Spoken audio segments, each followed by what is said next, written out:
I don't have anything for you at the top today. Obviously, you all have seen the Secretary's statement, the President's statement addressing the horrific attack in France. I don't have much new information, but happy to, of course, discuss that and any other issues. Go ahead, Matt.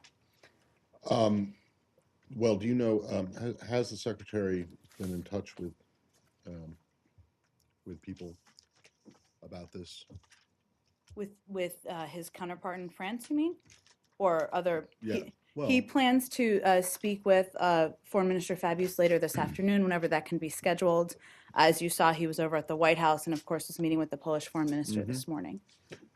okay. And there was apparently a brief report or report that appeared briefly about the embassy in Paris.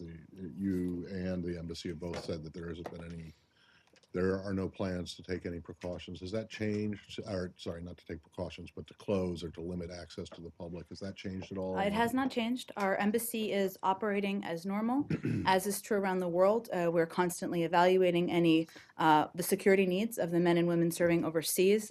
You saw in our embassy, I think, put out that they put out some information, a security message advising that the government of France has elevated its threat level, that, of course, the government had announced. And as you know, we regularly provide information in that manner, but nothing has changed in terms of our status. And then I understand that the investigation, in fact, I guess the perpetrators are still at large, and so the French investigation continues.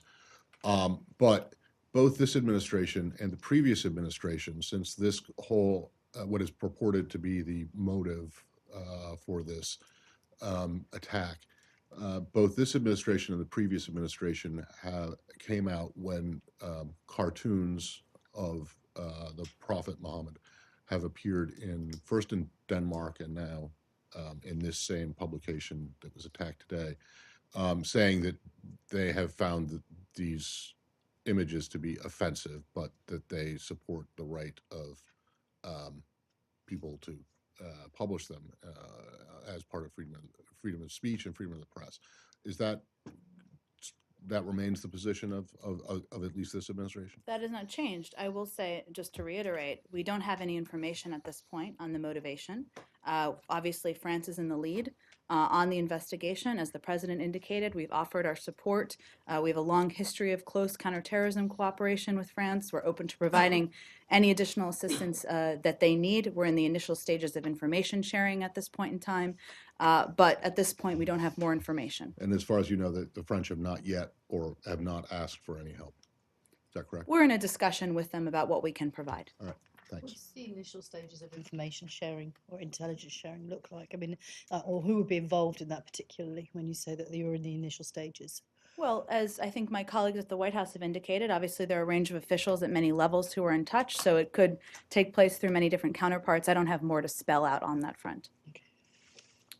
Just to follow up on the very good point raised by Matt, your former colleague at the White House, Jay Carney, in September 2012, I guess, was criticizing the decision by a French court to publish this Prophet Muhammad cartoon. So does the US think that, given certain context, there are red lines to the freedom of speech and to the freedom of the press, and that there are certain cartoons which should not be published? Well, I'm not going to speak to, in this particular case, the motivation. I know there's lots of speculation out there in the press. That's understandable, but it just happened this morning, and we'll let the investigation see itself through. Bottom line is there's no excuse for violence. Nothing justifies violence. You know our view on freedom of speech and freedom of the press, and we believe that that's something that should be universal around the world. There have been occasions in the past over history where we have expressed concerns not about the legality, but about information that's been shared. I'm not going to express that at this point because I don't want to speculate on the motivation in this case.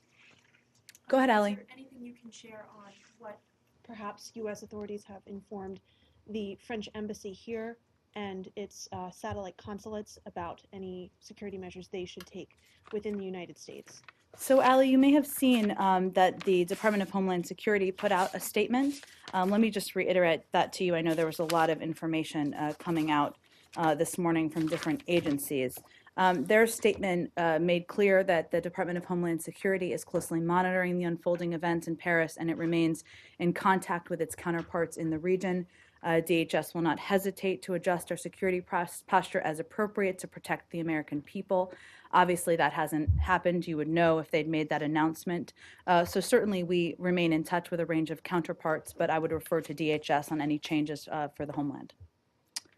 Any more on France before we continue? On France, go ahead. In view of the attack in Paris, have you reviewed the security of other U.S. embassies in other parts of the world? Well, we're constantly reviewing that, as you know, Lalit.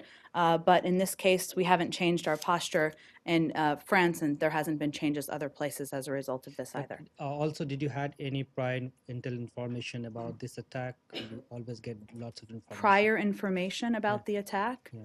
Not Was that there I'm aware any- of. I'm not sure even what you'd be referring to. Go ahead. Is there any additional guidance that's going to be sent out to Americans living in Paris, Europe, or elsewhere in response to this attack about saved and that sort of thing? Well, the truth is we're constantly updating that. And so, as you know, whenever information it becomes available, whether it's because the local government puts out new information or there's just information that would be relevant to American citizens, we put that out. And if that's warranted, we certainly will. There are different categories, as you all know. There are security messages, which are just new information and making sure people have access to that. And then there are travel warnings and things along those lines. So we typically don't make predictions of that, but I can assure the American people living in France and any other place that if there's information that we think they should receive, we will make that broadly available. Any more on France, or should we move on? Go ahead. What is the likelihood? I realize you say that you don't, still early days on who's responsible, but what do you think the likelihood is of an involvement by the AQAP? Well, there are a lot of rumors out there online, on Twitter, and we just don't speculate on those from the podium or for the United States government for obvious reasons. There'll be an investigation. As I mentioned, we've offered our assistance in any way that we can be helpful, but I don't want to speculate on that at this point in time.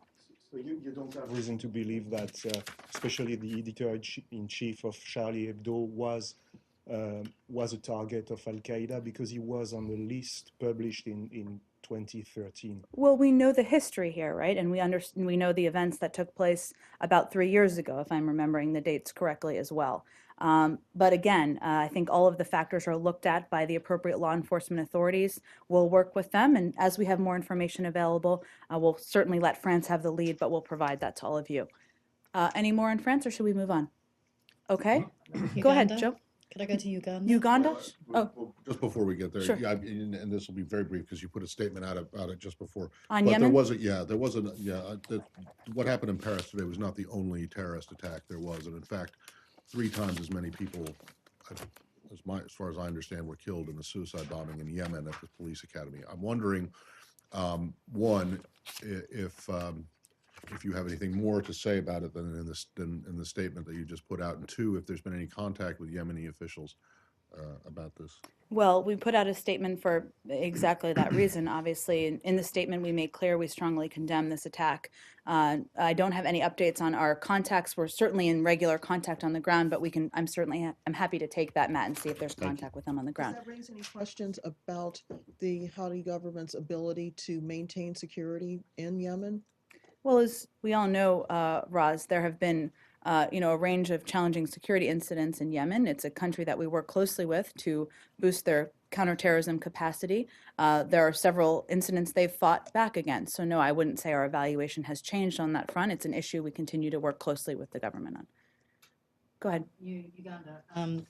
The Ugandan army has confirmed that the person who turned themselves into American forces in the Central African Republic yesterday is indeed Dominic Ongwen from the LRA. I wondered if this is what you now believe as well, because you were seeking to verify that information yesterday. And if it is in fact him, he's under an ICC warrant for crimes against humanity and war crimes. Is it your intention to turn him over to the ICC for trial? Well, as I noted yesterday, obviously this is a situation where the AURTF and certainly our military forces would have the lead on, so I will point you to them on any confirmation of more details. But yeah, I mean, Go for it, I mean, what about the surrendering though? If it's him, I'm just not going to get ahead of where we are. I haven't seen them put out anything new in terms of confirmation of So details. you don't have from the American side yet confirmation that it is this guy. Again, the Department of Defense has the lead on this, so I would point you to them. I haven't seen anything new that they've come out with this morning in terms of confirming details, so I would point you or your colleagues to them for more specifics. Go Well, ahead. they actually just didn't even confirm it yesterday. So the question now is, in whose hands is he at the moment, and where is he? I just am not going to have more details to offer from here. It's the military has the lead on this particular case. Do we have more on this, or should we move on? Okay. First of all, Madam, Happy New Year to you Thank and you. all my colleagues. Happy New Year to you. My question is that what role you think State Department will play as far as upcoming visit of President Obama to India to be the first U.S. official, U.S. President, special guest on the Republic Day of India? And second, can you review the India-U.S. relation in the future? What we are going from 2014 to 2015. You're right, we are. That's why we said Happy New Year. madam. So I would say that the president, as you noted, is going to be traveling to India later this month. The secretary is traveling this weekend to India. He'll be attending a very important event that Prime Minister Modi will play a prominent role at as well, and the secretary will be speaking there. And while he's there, he'll have meetings with a range of officials. We'll have more as we get closer to the trip. Certainly, they'll be discussing the president's upcoming trip, as well as our economic relationship, our strategic relationship, our relationship on issues like energy. And so the secretary is looking forward to having those discussions, and he'll certainly be briefing the president in between trips. And just to follow, since now finally U.S. has a new ambassador, Mr. Richard Verma, or Rahul Verma, what do you think he will play the role as the U.S. ambassador to India, since we didn't have any ambassador in India for the last number of months? Well, as is true with any important country with an important relationship, certainly we wanted to find the right person, or the administration did. And he obviously is somebody we felt was a strong choice to be our ambassador to a country where we're continuing to grow our relationship with. He's just been on the ground for a couple of weeks. I know he has an ambitious agenda there, so we'll look forward to seeing him this weekend. Thank Should you. we move on? Sure. The statement released yesterday about the Secretary's trip mentioned that part of the trip would be to highlight the role U.S. technology plays in supporting sustainable economic growth in India and the region. Can you elaborate exactly on what that is? Well, I think the Vibrant Gujarat Global Innovator Summit, the part of the role of that summit that the Secretary will be speaking on is to talk about a range of these issues. And certainly innovation, our energy cooperation and partnership, our economic relationship are central to the focus of the dialogue between the Secretary and his counterparts when he visits India this weekend. India or move on? No, Okay. as big as India is, I know you're in the Middle East. The UN says that the Palestinians will become members of the International Criminal Court on April 1st. I know, and I don't expect you to go through your entire policy about what this means and how you feel about the prospect of the Palestinians joining the court.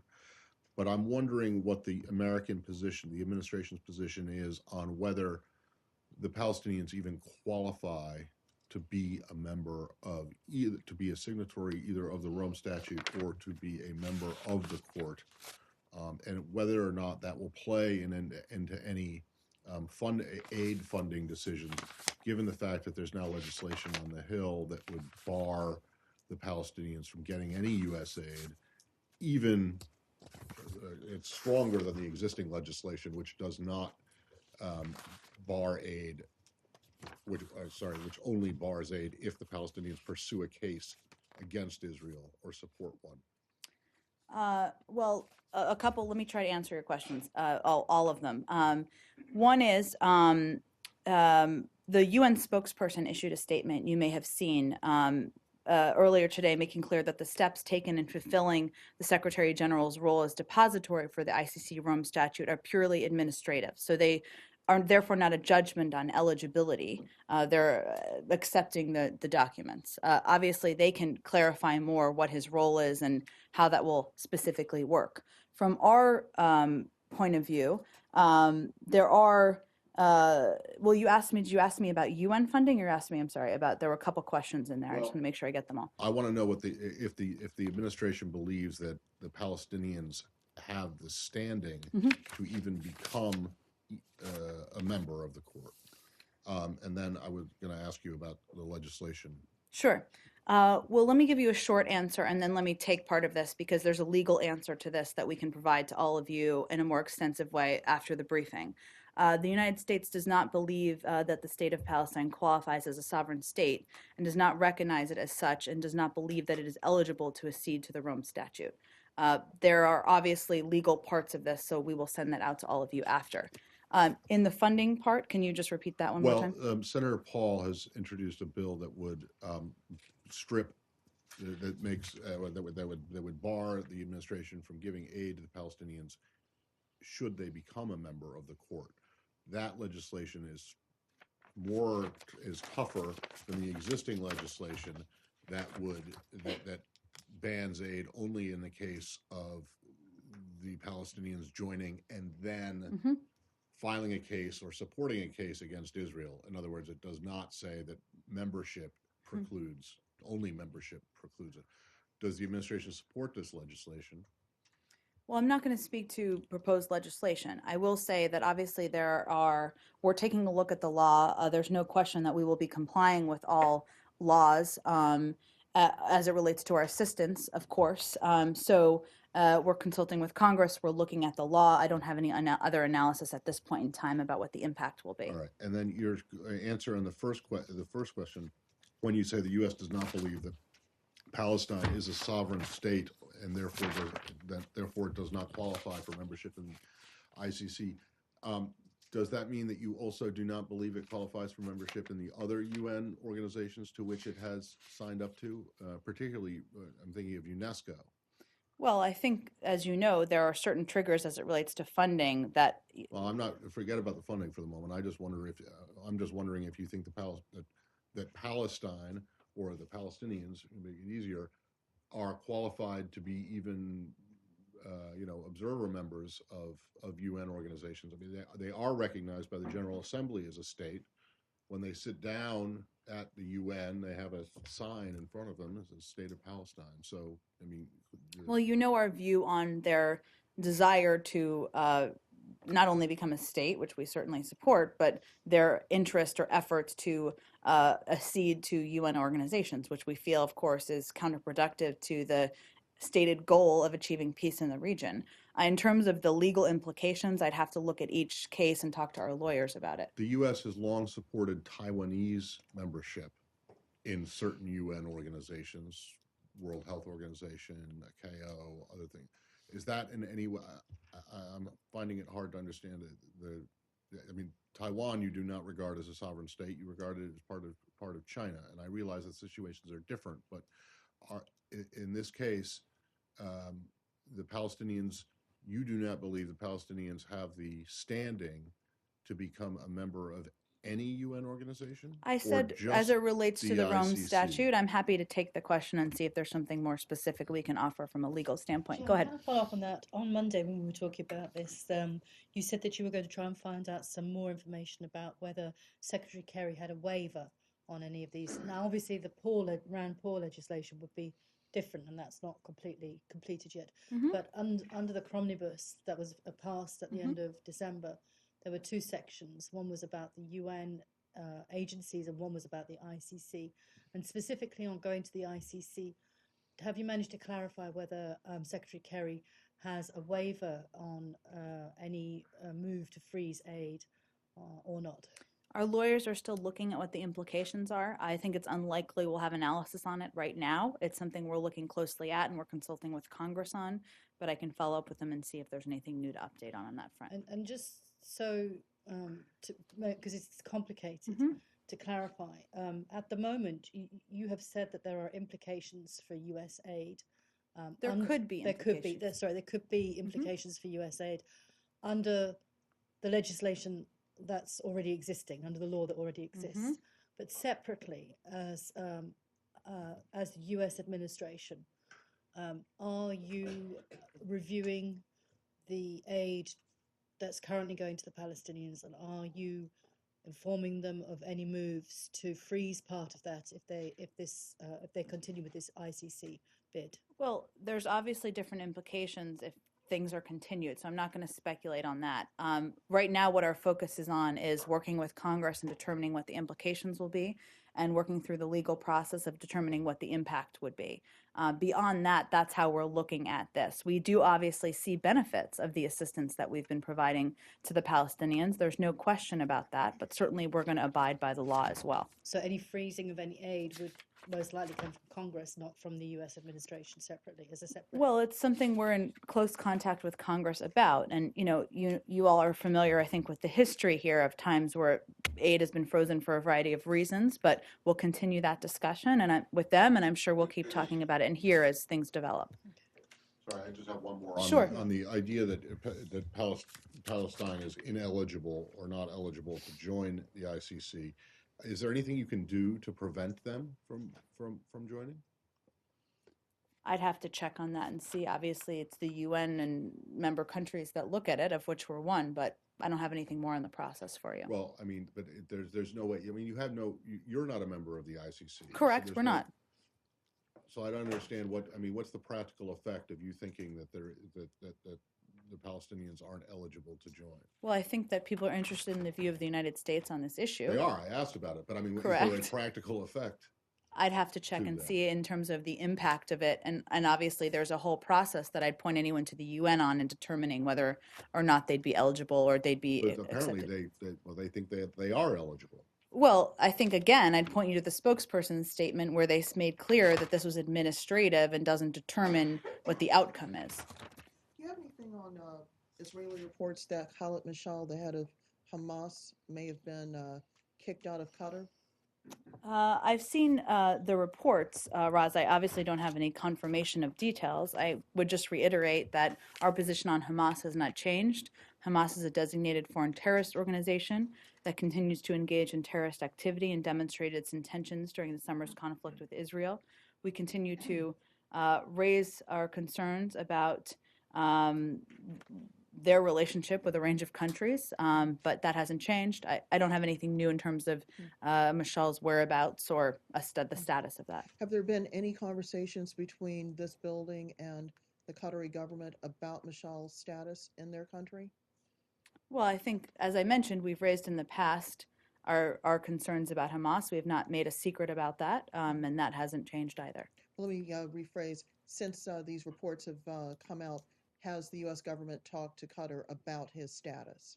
Well, I think the reports are suggesting, which I don't have any confirmation of, that he's no longer or won't be in Qatar. I don't have any confirmation of that. We've had conversations in the past. I don't have anything to read out for you in terms of recent conversations. Thanks.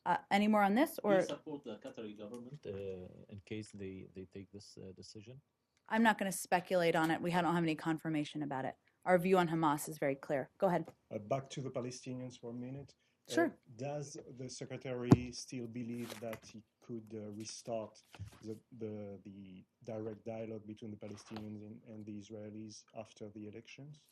Well, I think, Nicholas, I think the secretary will never give up on the prospect of looking for an opportunity for the parties to make the necessary decisions to return to negotiations and ultimately come to an agreement on a two-state solution. Obviously, that needs to be up to the parties. There's no question there's tensions between them at this point in time, to put it mildly. But he remains engaged with the Israelis, and we remain closely engaged with the Palestinians as well, and I expect that will continue through the course of the coming months. Go ahead. Cuba? Sure. There have been reports that the Cuban government is resisting the release of some of the 52 prisoners, especially some who have committed acts of violence. Do you have any comment on that? Well, I think to be clear, what you're referring to is a report with an anonymous congressional source, just so everybody knows what that is. More than one? Is it reports plural, or is it just one report? I've seen one report. There may be others. I have not. Okay, I've seen one report. We understand many in Congress and elsewhere in Washington and across the country feel very strongly about our Cuba policy. That's why we're going to have a discussion about it with members and why that's ongoing now.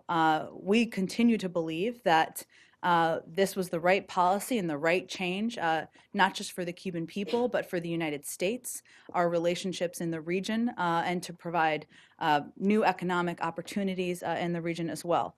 On the specific question, we fully expect the Cubans to release all 53. They've already released some, as I mentioned yesterday. We've not heard anything different from the Cuban government, period. Do you expect them to release all 53 before the discussions? I didn't give a timeline on that, just like I didn't yesterday, but we do expect them to release all 53. So when the last bit of that, you have heard nothing, what, different from the Cubans? Correct. So that means that the Cubans have not told you that the releases of some subset of the 53 are problematic and might take more time, or that they I think might the not. congressional source that she was asking about conveyed they wouldn't be released. And so you say you have heard nothing from the Cubans That suggests they're not releasing the 53. Yeah, but have you heard anything from the Cubans that says that, well, we'll do it, but it's Well, really kind of I problematic? think we all need to remember here, this is a congressional source that likely has their own objectives in making the statements they made. So, As do you, though. well, we've been mean- negotiating the deal and in touch with the Cuban government But about have the agreement. So they- I think we have a little more well, information. If the Cubans haven't told you anything negative in terms of the release of the 53, have they told you anything positive? That, yes, don't worry, we're still going to do it. We're going to keep our word to both President Obama. That and wasn't the Pope. warranted based on one anonymous congressional source. They have committed to releasing the 53. We believe they will, and we're encouraging them to do that rapidly. I know, but but clearly, look, you say that they haven't all been released. This is an issue Mm-hmm. that you think is important and that you think that they should be released. Correct. All of them. Mhm. You're saying that some have, so that means by extension that some haven't. So Right. one would assume, but I don't want to assume, so I'll ask the question. Have you been in touch with the Cubans and told them, hey, you got to release the rest of these people as you said you would do? Of course we have been, but not in Okay. response to this And- one report. And I understand. Mhm. And when you have said that to the Cubans, have Mm-hmm. the Cubans come back and said, no problem, we're on it, we're going to do it, all 53 will be released? Or have they said, we've already done some, but there's a small group in there who are a bit more problematic for us, and that it's going to take some more time? Madam, I'm not going to read out any conversations that hasn't even been in any of the reporting suggested out there. Well, I'm They have asking about committed it to right now. releasing the 53. We believe they will release the 53, and we continue to encourage Do you them know to when do the that last rapidly. time, the last time it was that the Cubans told you in a positive way that all 53 would be released? Was it way back in December, or has there been a conversation? I'm not going say, to this read out week that since more the questions- specifically in terms of our discussions. Go ahead. Just to follow up with what you were saying, Mm-hmm. how is it true that the State Department has been briefing people on the Hill? Has been briefing. Cuba? We've been in touch with some officials on the Hill, certainly, as we were around the announcement. So if this person was briefed, I don't know who wrote the report, but if this person and if you are briefing people on the Hill, why would they then That just wasn't make a it up? briefing we provided, so I don't know where their information came from. Number And I don't two- know that they were briefed, since they were an anonymous source. So number two, how do you know? Do you just take the Cubans at their word that they have released these people, or is there a way of the U.S. Ensuring that they actually have left the prison? Well, there are some names that have been publicly released on the ground. I'd certainly point you to that, and certainly we are confident that some have been released. And one more question: Mm-hmm. when was the last time that you believe? When was the last prisoner released? In the last few days, the last few hours? I don't have any more specific readout of that. I think it's unlikely I will, but I can see if we have more we can convey on that point. Can I just on Mhm. Cuba? Sure. You were asked the other day, I can't remember if it was Monday or Tuesday, Mhm. whether you guys had raised with the Cubans, not separate from the 53, Mhm. the issues of the detentions post December 17th. I don't have anything more specific on that. I'm happy to follow up and see if there's more we can share. Just to, with regards to those detentions or detentions in general, the Cubans have a practice of short-term arrests. So they'll pick up 53 one day, let 53 go. After 2 days, pick up another 53, that sort of thing. Are these 53 all long-term prisoners, like people who are not sort of in and out the gates? Well, these were 53 individuals who were agreed to, I would note before we announced it naturally, that the United States provided them a list of. I'm not going to categorize them further, other than to also convey that Cuba has a human rights record that clearly we find totally unacceptable, regardless of our agreement to open up diplomatic relations. It's one of the reasons why we felt we needed to take a different approach, because we need to provide opportunities for civil society. We need to find a different way forward because it's not working. What that also means is that if there are additional arrests, if there is a need to raise the need to release additional people, we'll do that. It's not, the 53 is not a set in stone. We're not going to ask for other people to be released. Any more in Cuba? Okay, North Korea, Yeah, go ahead. Recently, North Korean leader Kim Jong-un has mentioned that North Korea want normalization of relationship with South Korea. What is the impact of South and North Korea in dialogue, sanctions on North Korea?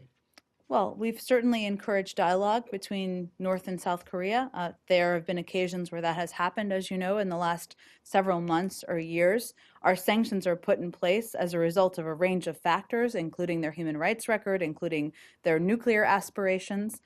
Beyond that, I don't have any speculation on what the impact would be. There are changes that need to be made on those issues in order to impact sanctions. On North Korea? Mm-hmm.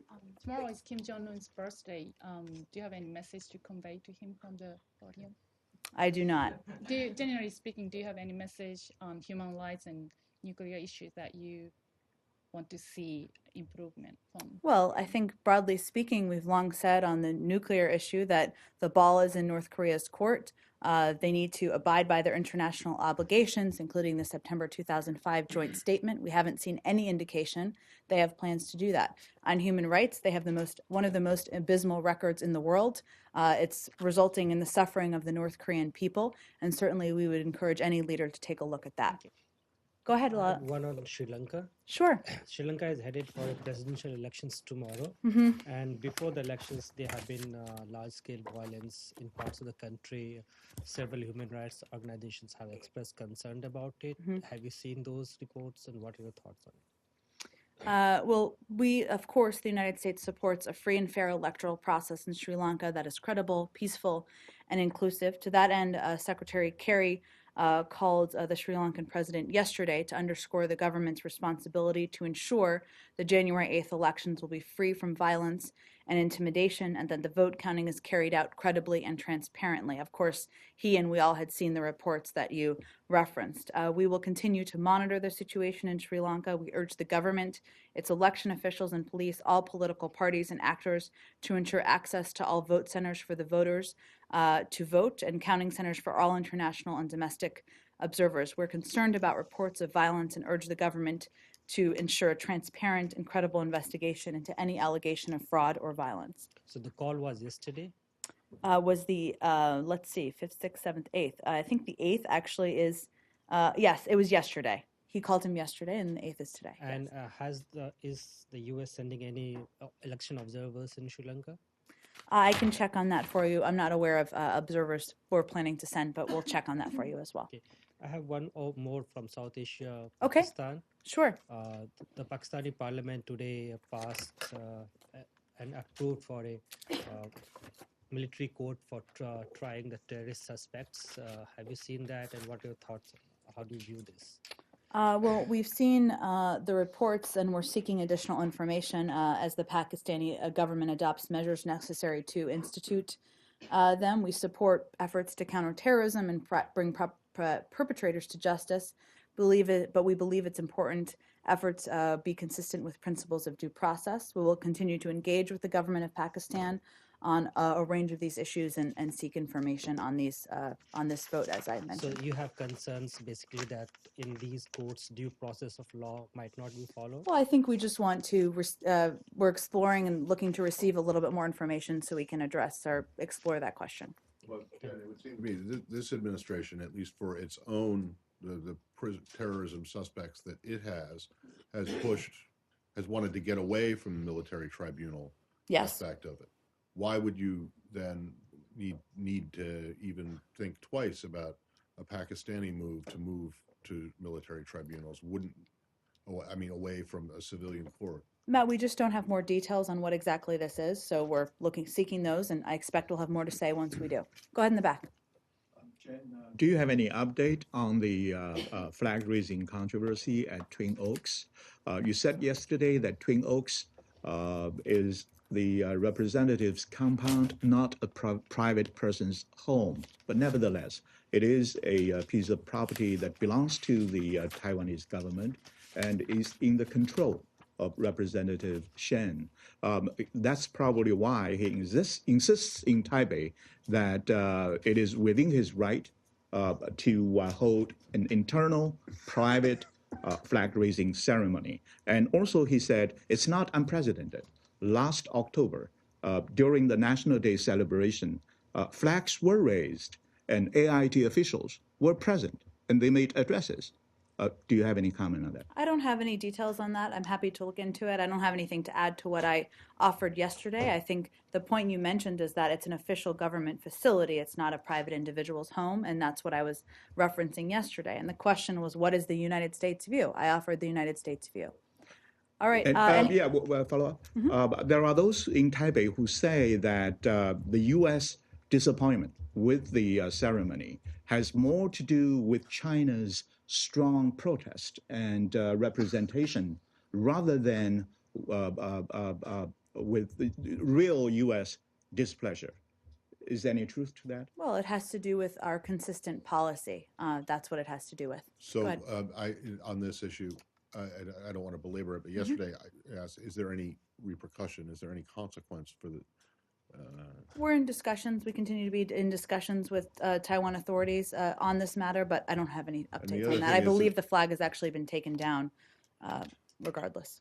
And is that, in your view, that's a good thing that the flag is? It wasn't an ask we made, is my understanding. It was not. But it has been. I don't have any other update beyond that. Well, I'm just curious as to why, why shouldn't, you just went through a long discussion we did about how the Palestinians are not a sovereign state, and yet you have no objection to them at their representative office here putting up a Palestinian flag. In fact, there was a big deal made out of it when they did do it.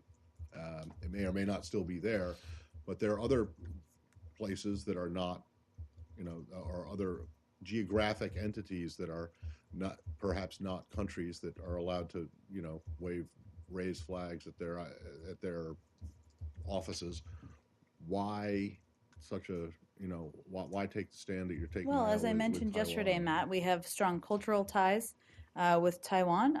That hasn't changed. Obviously, we look at every situation and every relationship differently, and I think that's what every country, what every entity, what every relationship we have in the world expects. But what you're saying is, it seems to me what you're saying is that beyond expressing disappointment with the decision to go ahead to raise the flag in the first place, there isn't any other consequence. They're ongoing discussions. I have nothing else to read out for you.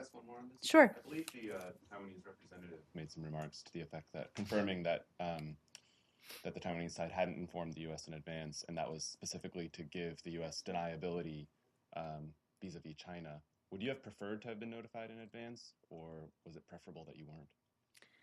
I think we're kind of 40 questions past where I have something to offer you on this particular line of questioning. I would just convey that people were asking whether we knew in advance. We did not know in advance. I don't have any speculation for you on what we would have preferred either way. Will there be any consequences on the use of the Twin Oaks in the future, or will this incident, cause new restrictions on the usage of Twin Oaks? I wouldn't make a prediction of that. We're in discussions with authorities, both in Taipei and in Washington. I don't have anything to read out about those discussions. We continue to have an important cultural relationship, a relationship that I think both sides enjoy, and obviously we expressed our view in this particular incident. Go ahead. One more on Tibet. I'm sorry, on what? On Tibet. Okay. There are reports of exchange of emissaries between the Dalai Lama and the Chinese government about possibility of talks between the two. Have you seen those, and do you support those talks? I've seen the reports. I don't have any confirmation, but I can convey that we've long encouraged the Chinese government to hold direct and substantive discussions with the Dalai Lama or his representatives without preconditions. aimed at resolving differences. We believe that all people in the PRC would benefit from the fruits of dialogue and urge the Chinese government to seize the opportunity to further engage with the Dalai Lama. All right. One more. Sure. Briefly, has to Okay. do with Poland. Okay. You were in the meeting, I presume? Yes. Oh, good. Then you'll know the answer to this question. Okay. It's a bit offbeat, but there's a story from Warsaw this morning that says that prosecutors in Los Angeles have asked Poland once again to extradite Roman Polanski when he goes there for some event later this year. I know you don't talk about extradition requests, and so I'm not going to ask about that, but I just want to know, did the name Roman Polanski come up at all in the meeting? Was not a topic of discussion in the meeting. Thank you very much. Thanks, everyone.